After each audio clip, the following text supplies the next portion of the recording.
Thailand has reported its first local transmission of COVID-19 in months. Just 2 days ago, it celebrated 100 days without new infections. Let's get more on this from Saksit Sayasamba. He is joining us live. Saksit, what details do we have about this case?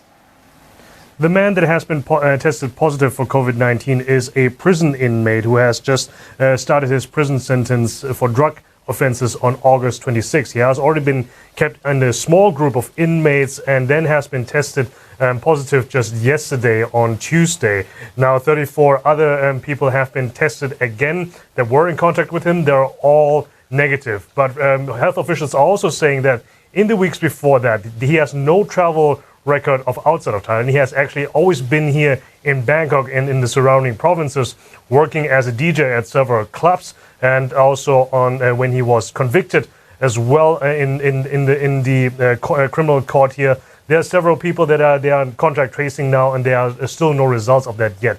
But it goes to show here that we, after 100 days of no local infections whatsoever, we have now the first one again. And Saksit, given how long you have gone without an infection, how will this impact the COVID-19 measures in the country? Well, it really depends how it will develop, but health officials as of now are insisting that there's no second wave, that there's no spread yet.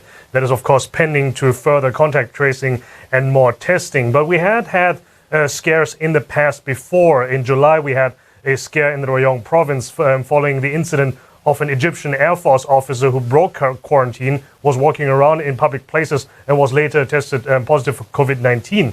And health officials were scrambling to the location there, have tested 7,000 people, and thank God you could say no one was tested positive. And this is quite, if you think about it, Thailand was the first country outside of China that to report a positive COVID-19 case back in January. And ever since then, we had a very, comparatively to other countries, there hasn't been much of a big damage on the Thai healthcare system. And as I said before that, we had 100 days with no local infections. Most of these cases were all in state quarantines among returnees from abroad. But this comes as a very crucial time because Thailand is currently considering and slowly opening up again. And they are considering plans to let tourists come back to Thailand, especially considering that the economy has been badly battered by all these lockdown measures, the complete collapse of the tourism industry. And if there was a second wave coming in, and if there were more lockdowns coming in, this could have a very devastating effect